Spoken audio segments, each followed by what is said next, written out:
Hello there and welcome to the news review on Unilag TV. I am Vina Peters. Today we will be focusing on the Teachers Appraisal Exam, the way forward, which was in the news on the 20th of May 2023, stating that about 11,350 candidates participate in the first batch of the Teachers Registration Council Professional Qualifying Examination nationwide, which was conducted by the Teachers Registration Council of Nigeria, TRCN, the regulatory agency for teaching in Nigeria, an agency of the Federal Ministry of Education of Nigeria, whose mission is to ensure excellence and professionalism among teachers at all levels of the national education system, using effective registration, licensing, accreditation, monitoring, and supervision of teacher education programs, promoting continuing professional development and maintenance of discipline and paradigms for the overall revitalization of the teaching profession in Nigeria. With me in the studio is the principal of the International School University of Lagos, ISL. Let's go on a quick break. We'll be right back.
Welcome back. If you're just joining, it's a news review on Unilag TV, and remember to follow us across all our social media platforms at Unilag on TV.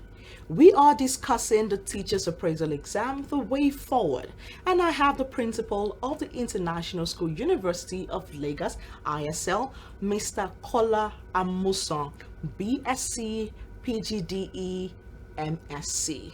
Welcome, sir. Hello. It's glad to have you in the show. Very well, sir. Thank you. Okay, so let's quickly get to the crux of the matter. Teacher examination, what is this really all about? Well, the first thing I would like to talk about is that teaching is a profession. So we talk about professionalism in teaching. Before now, for so many years, people think anybody can just teach. And that was true in the past. I mean, anybody just felt they could teach. Once you have knowledge about anything, you just feel you can be a teacher. But we are saying teaching is a profession. Not just anybody can get to the surgical table and begin to operate patients in the hospital. So it's as serious as that. Just like you have the medical profession or your own profession, journalism. It's not just anybody that can sit here and do what you are doing. So, and that's the reason why we talk about licensing teachers, getting qualifying exam, because teaching is a profession, and you must, for every profession there must be the training aspect of it. If you want to get the best out of any profession, so that's what we are talking about. Okay, so what is the essence of this teaching qualification exam? Is to ensure that prospective candidates are properly trained professionally, not just the academic aspect of the training. You know, professionalism is what we are emphasizing. Okay, so was there a need before this was done? Of course. Or what was the need? Yeah, the need that we saw was that, well, people just felt that if I look for a job with any background, any degree, or any qualification, if I'm looking for a job and I cannot find one, they just felt, why don't just go and try teaching. Go and try teaching. Okay. And we are saying that's not true. So many people got involved with teaching profession in the past because they just wanted to fill a space. Okay, you spoke about qualification of teachers, of teaching rather. Talk to us. Are there supposed to be qualification? If the answer is yes, what are the qualifications teachers are supposed to have? Of course, according to the national policy on education, there's a national policy on education in Nigeria. The minimum teaching qualification in Nigeria is NCE. NCE. That's the minimum qualification. In the past, it used to be teachers. In those days, we used to have teachers' college or teachers' colleges, with people having grade 2. I'm sure you must have heard about grade 2, grade 3. We used to have grade 1, associate certificate in education and all that. But the minimum now in Nigeria is an NCE. Okay. So that's the entry point for anybody that wants to teach in Nigeria. That's the minimum you can have. Of course, the general qualification that you will find most teachers having, especially those who go into the university, is a Bachelor of Education or its equivalent, which is a postgraduate for those who have background in other disciplines. You have a postgraduate diploma in education, being equivalent to a first degree in education. We have Faculty of Education, for example, in University of Lagos. So those who are being trained there, they are primarily being prepared to be teachers, whether in primary school, secondary school, or even in tertiary education. Okay. I'm going to talk about tertiary education later on because many lecturers will claim that they are teachers, but professionally in teaching profession, will say yes, you can say they are teachers, but they have not been professionally trained to teach, because lecturing is not exactly the same thing as teaching. So even with their degree, with everything that they've acquired, they are still not qualified to teach. I know many people in academics will not like me to talk about this because they are my teachers, so to say. But that's the truth. Okay. And I know there was a time that the body of lecturers, ASU, was actually even challenging this, because the government at the time said for you to teach even at the tertiary education level, you needed to have a minimum of maybe a PGD, a postgraduate diploma. I know a few lecturers who did that, but generally lecturers have not been able to accept that they needed to be trained as teachers. Well, it's easier at the tertiary level because the students we are dealing with, they are adult students. They are mature. So you may not. The reason why we are emphasizing professionalism, especially at the nursery, primary, secondary school level, is that you need a lot of professionalism to handle young minds. For people who are mature adults, you know, and you know, in the university, nobody even really cares whether you are getting the stuff or not. But for us, I mean, for example, for me who teach at the secondary school level, we say when you have taught and learning has not taken place, it's as good as you have not taught. Can you see the difference? So what is the disparity if you teach between... in a class, if you teach in a class and the pupils have not learned, it means you have not taught. What is the disparity between lecturers and teachers? Because as far as we know, teaching is being done, students are learning. Yeah. So what would you say is the disparity between lecturers and teachers? You know that over the years, nobody has really been emphasizing that you must be a proof. Even at the secondary or primary school level, nobody was really emphasizing that you must be a professional teacher before you can teach at that level. But I think for now, we have enough awareness at the secondary, primary and secondary school level. You can hardly get a teaching job in any good setting now. Or even in public places, in government schools or standard private institutions, if you are not a professional teacher.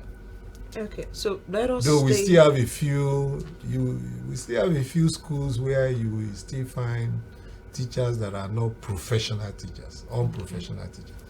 Unprofessional teachers are those who don't have teaching qualification, which is a minimum of NCE or a first degree in education,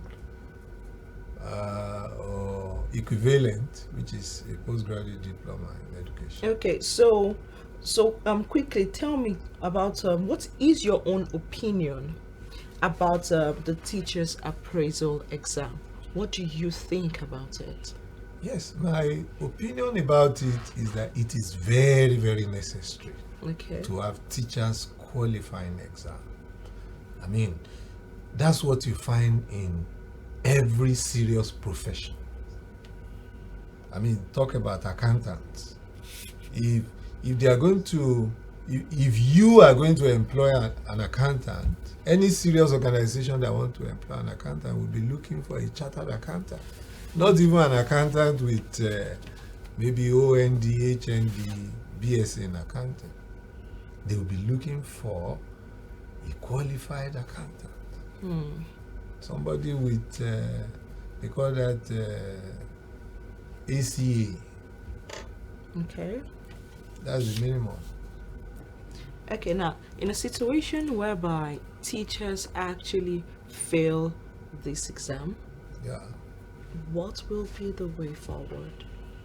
Well, I don't think it's an exam that any serious-minded teacher should actually fail. Because if you have a background in education, Because if you are saying that, because it happened in Kaduna State, where there were teachers who actually failed the primary 3 examination. So what would you say about that?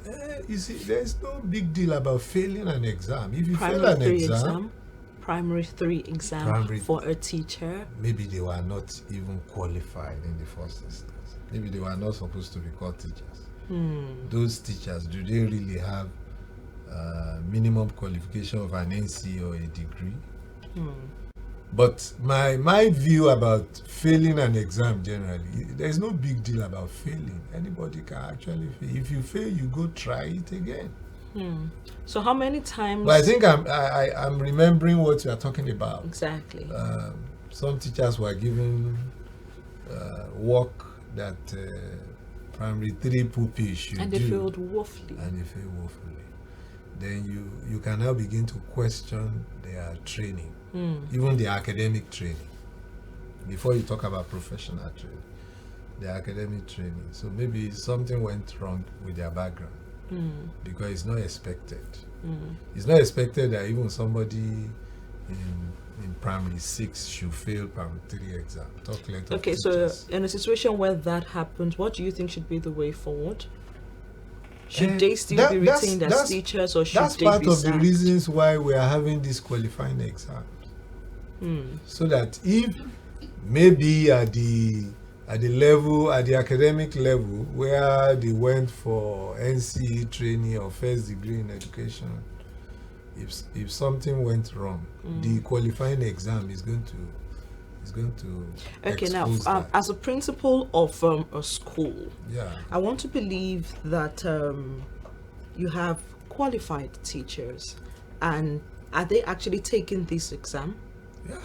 In fact, in my school now, you can apply to be a teacher if you are not licensed, if you are not a certified teacher. If you are, I mean, whenever we advertise for teachers, that's part of what we're going to use to shortlist you. Okay. If you don't have the teacher's qualification, if you are not a certified teacher by the Teachers Registration Council of Nigeria, we will not even shortlist you to come for interview. Talk less of getting an employment. It's a very serious requirement. Okay. So aside, And for those who came in, who came in long ago before TRCN started, to get promoted, for example, is a requirement. okay. For you to make career progress, is a requirement. For you to become vice principal in the school is a requirement. For you to become principal of the school. So it's a very serious thing. Okay. Should this be the only way to evaluate teachers? Well, it's a basic requirement for Okay. evaluating teachers. It's not the only way. Okay. So aside this, what do you think is also effective when evaluating teachers? Of course, we do annual appraisal, just like in any workplace. We do, we call it Appraisal, annual performance evaluation report.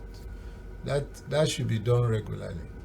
And teachers are also supposed to go on regular training. Training is a continuum. Yes. It's something you keep doing until you die. Yes. Nobody should outgrow it. So we encourage teachers to go on training regularly. Sometimes we do it as in-house training. Okay. We train one another, maybe within the same department, within the same school. And we also send teachers on training in their subject areas, in educational generally. There are so many issues affecting the school system. So for teachers to continue to improve, training is key. And training is something we keep doing. All right. You're still watching the news review on Unilag TV. We'll go on a quick break. We'll be right back.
welcome. It's the News Review on Unilag TV, and we are still talking about the Teachers Appraisal Exam, and I still have the principal of ISL with me in the studio in person of Mr. Kola Amuson.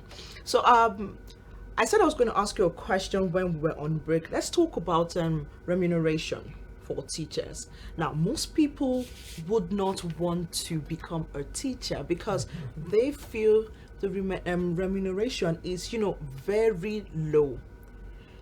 What do you have to say about that? Well, I think generally in the past, in fact, it used to be worse than what you have now. But I won't say today that teachers are that poor, because the impression out there, I heard the story of some landlords in the past. The moment they get to know that you're a teacher, they don't even want to give their house to you. You mentioned that's poor, meaning the teacher is still poor. Generally. I mean, teachers generally, when you look at what people in other professions get, generally speaking, but it's not as bad as some of us are thinking about. It's not as bad, but it is bad. It is bad. And I think that's part of what ASU is also fighting. Because ASU are teachers. ASU members are teachers. And they are saying, look, we are the one producing great minds. We are the one producing all other professionals. Why must we be the least or one of the least paid workers? There are countries all over the world where teachers are well remunerated. So it's an issue here. It's one major reason why many people would not want to be teachers.